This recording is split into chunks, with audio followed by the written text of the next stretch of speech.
Welcome to the world of science fiction stories, and don't forget to like, share, and subscribe my channel. Enjoy the listening. When humanity fell, Earth's sleeping warriors awoke to fight back. The orbital defense platform AGIS-7 shuddered as another volley of Ryan plasm torpedoes impacted against its failing shields. Commander Alina Shaw steadied herself against the command console, ignoring the trickle of blood from a gash above her left eye. Status displays flickered with damage reports across the curved view screen, most showing critical failures. "Shield integrity at 12%, Commander," Lieutenant Ramirez reported, his voice steady despite the chaos erupting around them. "Reactor cooling systems are failing. We have maybe 10 minutes before catastrophic overload." Alina nodded grimly. AGIS-7, the last functioning orbital defense platform in Earth's protective network, was dying, and with it, humanity's last conventional defense against the Virian Armada. "What about the ground forces?" she asked, already knowing the answer. Colonel Wei's hologram flickered into existence at the center of the command deck. His uniform was torn and smudged with ash, the background behind him showing the ruins of what had once been the United Earth Defense Force headquarters in Geneva. "We're overrun, Commander," Wei reported. "Paris has fallen. The Moscow bunker was breached 3 hours ago. Beijing is holding on by a thread, but it's only a matter of time." He paused, exhaustion evident in his eyes. "We're looking at total surface defeat within 48 hours. Alina absorbed this news without visible reaction. 6 months of brutal warfare had prepared her for this inevitability. The Virians, with their crystalline exoskeletons and quantum phase weaponry, had systematically dismantled humanity's defenses world by world, colony by colony. Mars had fallen within days. The Jupiter settlements lasted barely a week. Now Earth, humanity's cradle, was about to join the list of conquered worlds.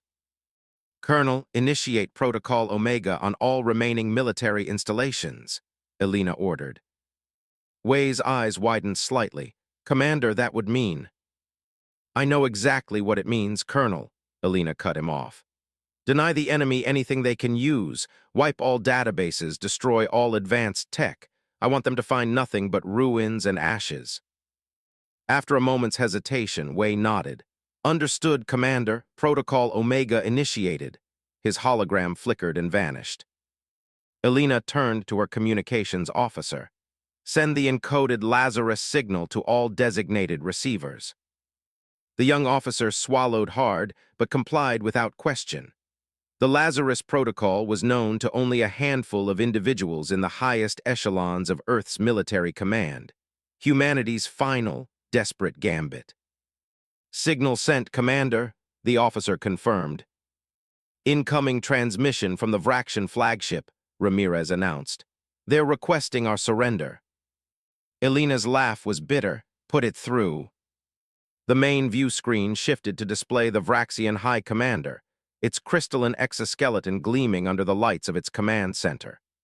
The alien's 4 compound eyes seemed to study Alina with cold calculation.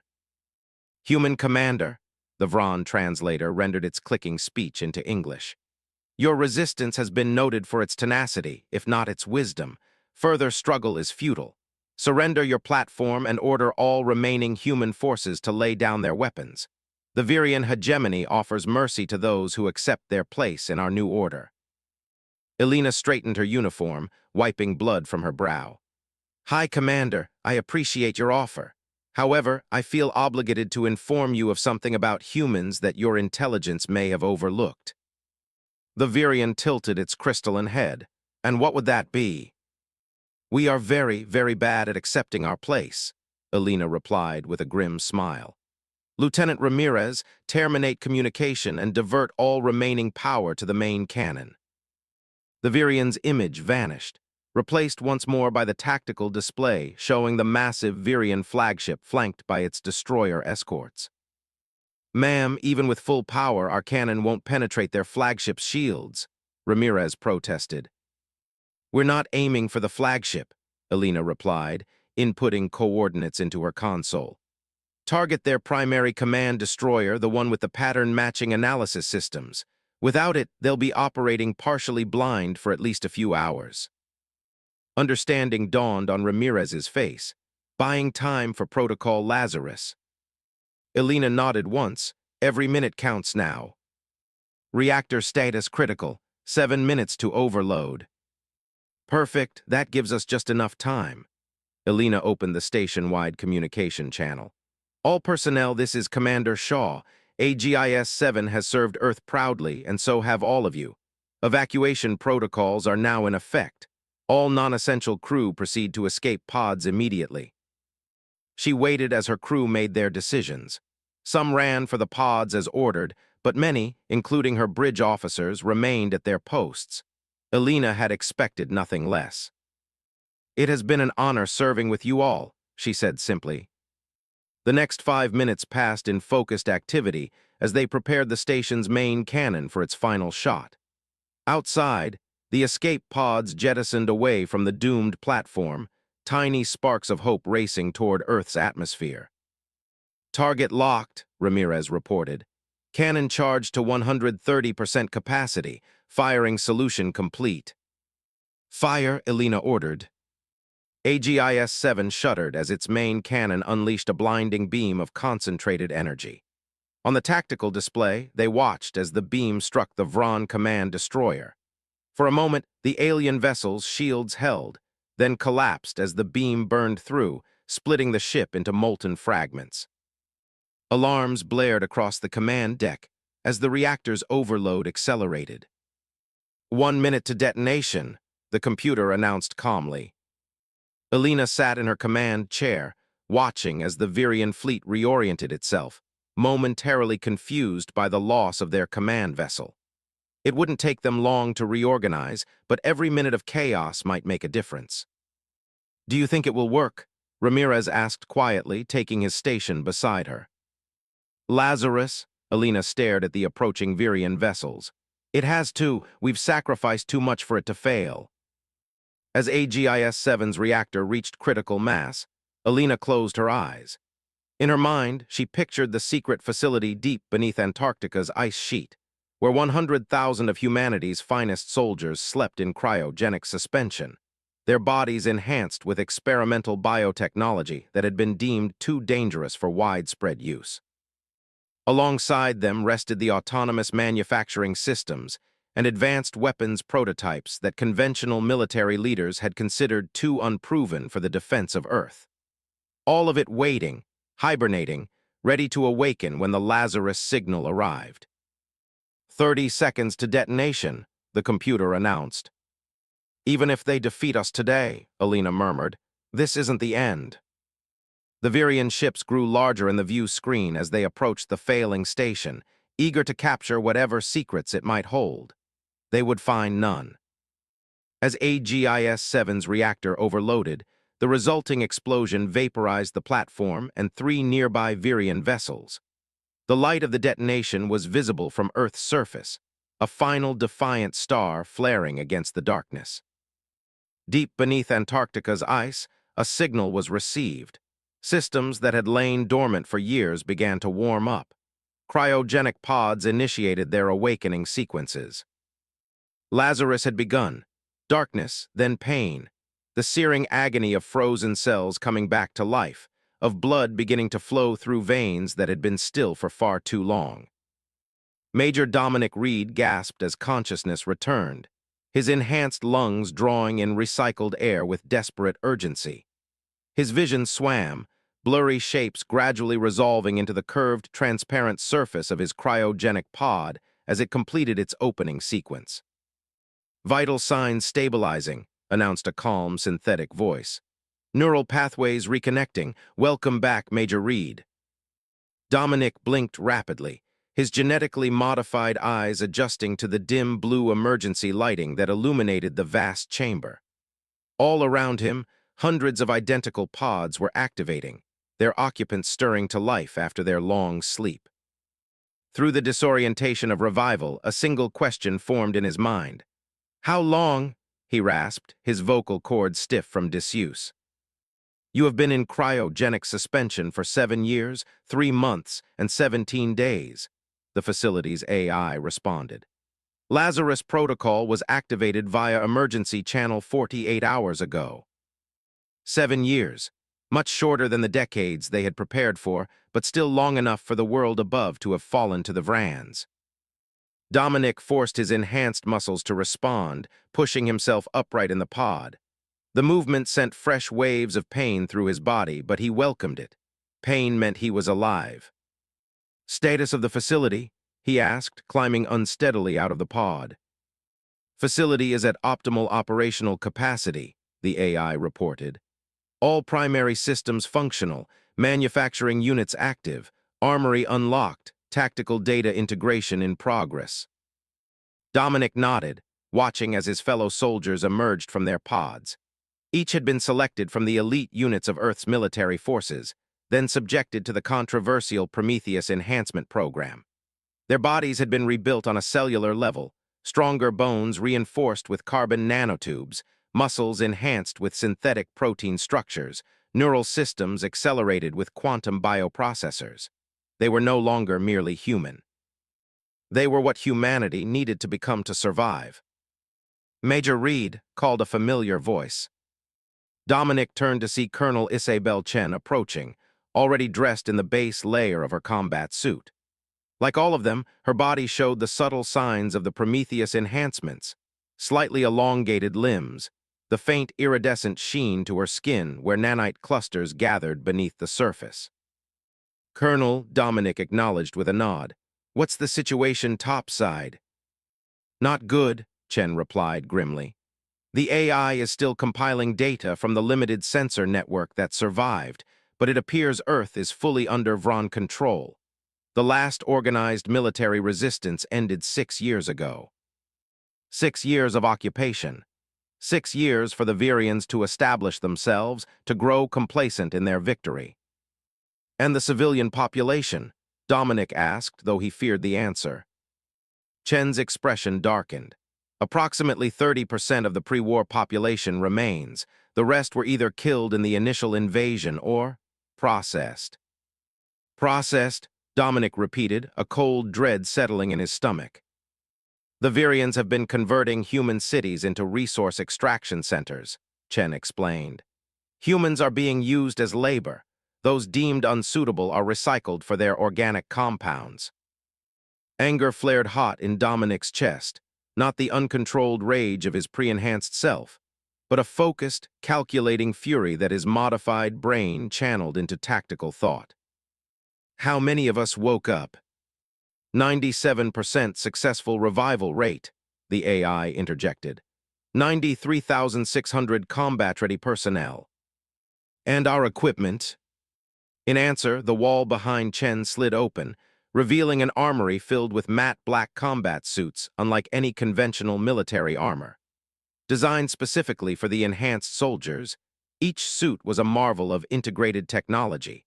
A second skin of molecularly aligned carbon fiber and reactive polymers, embedded with sensor arrays and neural interfaces. "The Phantom suits are ready," Chen said, "as are the weapon systems. The manufacturing units have been running since the Lazarus signal arrived." Dominic approached the nearest suit, running his hand over its surface. The material responded to his touch, warming slightly. These suits had been theoretical when he entered cryo-state, the product of frantic research by Earth's brightest minds as the Virian fleet approached the outer colonies. "And the Vanguard Protocol?" he asked quietly. Chen's eyes met his. "Confirmed active. We're receiving encrypted communications from 23 sleeper cells across the globe. They've been preparing for our awakening." Dominic nodded slowly. The Vanguard Protocol had been the most audacious aspect of humanity's final defense strategy, placing deep cover operatives among the surviving human population, people who would appear to accept Vraxian rule while secretly monitoring enemy patterns and establishing underground networks of resistance. "Time to wake the beast, then," Dominic said, reaching for his combat suit. Over the next 12 hours, the facility hummed with purposeful activity as 93,000 enhanced soldiers prepared for war. The Phantom suits were calibrated to each individual's unique biology. Weapons were distributed. and tactical briefings were conducted using the limited intelligence gathered from the surface. In the command center, Dominic studied holographic projections of Earth's current state. The Virians had established major control centers in what had once been Earth's largest cities, connected by transit corridors that cut across the landscape like crystal veins. Their architecture was alien and angular, structures of grown crystal and metal rising from the ruins of human civilization. "They think they're secure," Dominic observed. "7 years without significant resistance has made them complacent. That's our advantage." According to Vanguard intelligence, they've reduced their military presence by almost 60%, reassigning ships and troops to other conquests. Chen agreed. Dominic gestured to a glowing point on the projection, a massive crystalline structure that had been built atop the ruins of what had once been Singapore. "Their primary command hub." "Yes," Chen confirmed. "All administrative functions for Earth operations are coordinated from there. They've consolidated control to minimize resource expenditure." "Classic occupation strategy," Dominic murmured. "Centralized command, established clear supply lines, maintained just enough military presence to crush any resistance." His enhanced mind processed the tactical implications rapidly. "They've created their own vulnerability." He turned to face the gathered command staff, all enhanced like himself, all awakened from the same long sleep. "The Vraxans believe they defeated humanity," he said, his voice carrying across the room. "They believe we broke under their superior technology and numbers. What they don't understand is that everything they've seen, every battle, every last stand, every desperate defense, was just the first phase of our strategy." Dominic pointed to the holographic display. "Humanity didn't lose the war 7 years ago, we just changed our tactics, and now we show them what we've become." The attack plan took shape rapidly. Unlike the defensive war that Earth's conventional forces had fought, this would be a campaign of swift strikes and strategic sabotage. The enhanced soldiers operating in small teams with their advanced phantom suits and weapons, emerging from hidden access points across the globe, targeting Virian communication nodes and supply depots. "We don't have the numbers for a direct confrontation," Dominic explained, "but we don't need them. We just need to create enough chaos to activate the next phase of Lazarus." As the final preparations were made, Dominic stood before the assembled soldiers in the facility's central chamber, looking out at their faces, all altered by the same enhancements that had changed him, all bearing the same resolute expression. He felt the weight of history pressing down upon them. "You all know why we're here," he began. "We volunteered for the Prometheus program knowing we might wake to a world already lost. That time has come. Outside these walls, our species has been conquered, our cities occupied, our people enslaved, or worse." He paused, letting his gaze move across the assembled troops. "But humanity is not defeated, not while we stand, not while we remember." The Virians believe they conquered Earth and broke humanity's spirit. They're about to learn how wrong they are. A low rumble of agreement passed through the crowd. "Each of you has been enhanced beyond what any human soldier has ever been," Dominic continued. "Each of you has been trained to use abilities that our ancestors would have considered superhuman. We are no longer just the defenders of humanity. We are its evolution, its response to an existential threat." He raised his fist. "Today we begin the real war, not for territory, not for resources, but for the very future of our species." The Virian thought they were facing a primitive civilization making its last stand. Instead, they've awakened something they cannot possibly understand.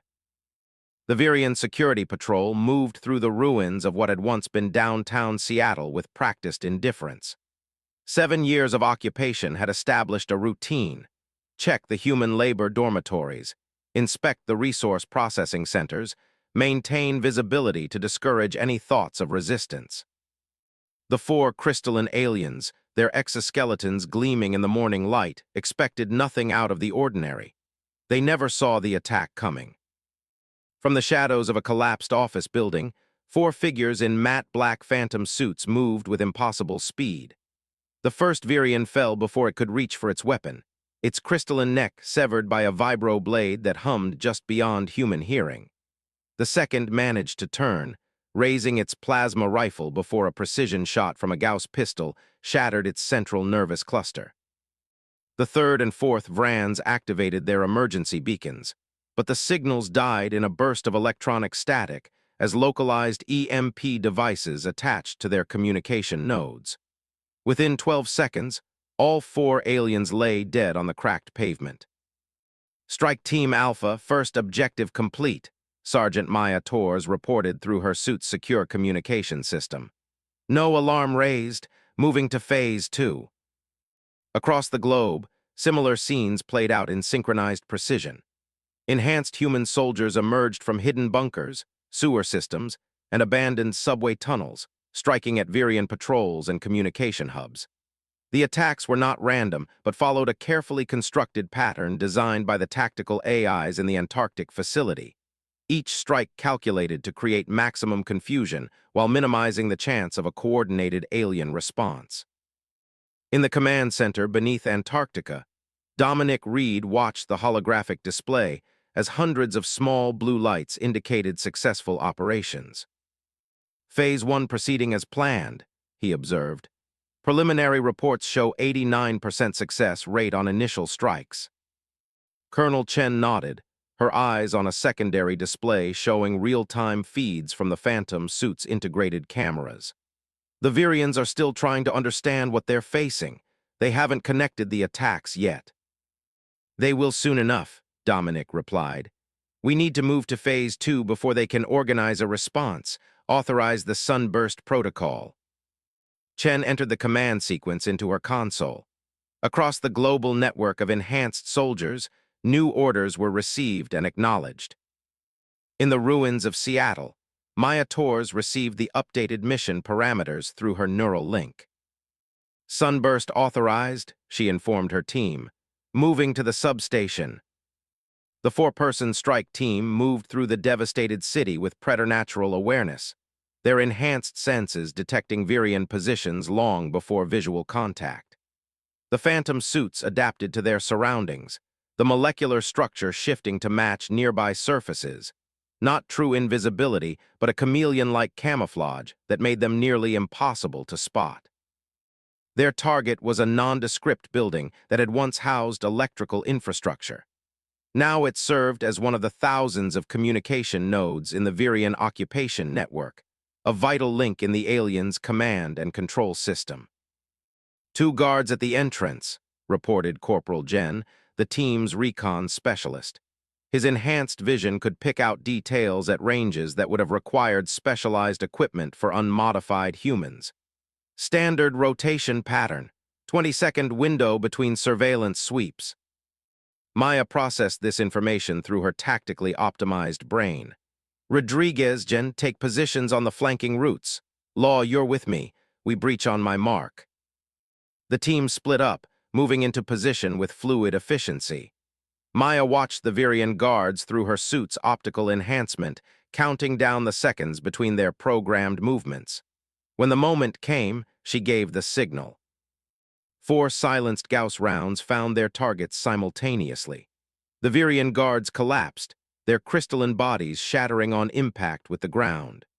Before the automated systems could register the guards' life signs terminating, Maya's team was already inside the facility. 6 minutes until the next automated check-in, Maya noted as they moved through the dimly lit corridors. Plant the package and clear out. Corporal Law, the team's technical specialist, approached the central communication node, a crystalline structure pulsing with alien energy patterns. From a compartment in his suit, he removed what appeared to be an ordinary maintenance module of Vron design. It was anything but ordinary. The device had been manufactured in the Antarctic facility, based on specifications provided by Vanguard operatives who had spent years studying Virian technology. Once installed, it would appear to function normally while secretly altering the data flowing through the network. Package in place, Law confirmed after connecting the device to the alien system. Activation in 3, 2, 1, Sunburst is live. Throughout occupied Earth, thousands of similar devices were being installed in Virian communication nodes. Each one individually would be nearly impossible to detect, a minor anomaly easily dismissed as system degradation. Together, they formed a neural network that would gradually corrupt the aliens' command protocols. All teams report completion status, Dominic ordered from the Antarctic Command Center. The reports flooded in 82% success rate globally, with most failures occurring in heavily fortified Vraxian strongholds. It was enough. Initiate sunburst cascade, Dominic commanded. Colonel Chen entered the final authorization code. Cascade initiated. Time to full system compromise, 14 hours. Dominic nodded. Now we move to Phase 3, prepare the Lazarus facilities for surface deployment. Beneath the Antarctic ice, massive hangar doors that had remained sealed for 7 years began to slide open. Inside, rows of advanced combat vehicles waited, aircraft, ground transports, and mechanized walkers, all designed specifically for the enhanced soldiers and manufactured in secret before the fall of Earth. Similar facilities, smaller but no less well-equipped, were activating across the globe. Hidden bunkers in the Rockies, the Alps, the Urals, the Andes, and dozens of other remote locations. Each had been established years before the Virian invasion, stocked with advanced weapons and vehicles, then sealed until the Lazarus Protocol was activated. The Vraxians are detecting anomalies in their network, reported the communications officer. They're beginning to realize something's wrong. Right on schedule, Dominic replied. By the time they understand what's happening, it will be too late. In the Virian Command Hub in Singapore, High Commander K. Veller was growing increasingly concerned. Reports of attacked patrols had been coming in for hours, but the pattern made no sense. The human resistance had been crushed years ago, their military capabilities catalogued and eliminated. These attacks showed coordination and technology that should have been impossible. Status report, K. Veller demanded, his crystalline appendages clicking with irritation. Communication disruptions across all sectors, High Commander, reported his second. We're experiencing data corruption in the primary network. Automated systems are failing in sequence. Deploy the reserve garrisons, K. Veller ordered. Full alert status. We cannot, High Commander, his second admitted. Command protocols are not being received by outpost stations. We are effectively isolated. For the first time in his long military career, K. Veller felt something akin to fear. The Virian hegemony had conquered 17 species across the galaxy, always following the same efficient pattern: overwhelm conventional defenses, establish control infrastructures, process the defeated civilization for resources and labor. This coordinated disruption was unprecedented. Send emergency communication to the fleet, he ordered. Request immediate reinforcements. Long-range communications are non-functional, High Commander. K. Veller's compound eyes narrowed. How is this possible? The humans had no countermeasures for our technology. We confirmed this through extensive intelligence gathering before the invasion. His second had no answer. Deep beneath Antarctica, Dominic Reed watched as the effects of the sunburst cascade rippled through the Virian network. The aliens' highly integrated systems, normally an advantage, had become their greatest vulnerability. As corrupted data spread from node to node, their command structure was collapsing into chaos. The Virians are blind and disorganized, he announced to the command staff. It's time to show them what humanity has become. Launch all strike forces. Across the Antarctic landscape, the ice itself seemed to split open as concealed hangar doors revealed their secrets. Advanced aircraft rose into the sky, sleek predatory shapes that bore little resemblance to pre-invasion human technology. Ground vehicles emerged from hidden tunnels, their engines humming with power sources that had been theoretical concepts before the Prometheus program. And with them came the enhanced soldiers in their phantom suits, weapons ready, enhanced bodies primed for combat. They were humanity's answer to extinction. They were Lazarus, risen from the dead.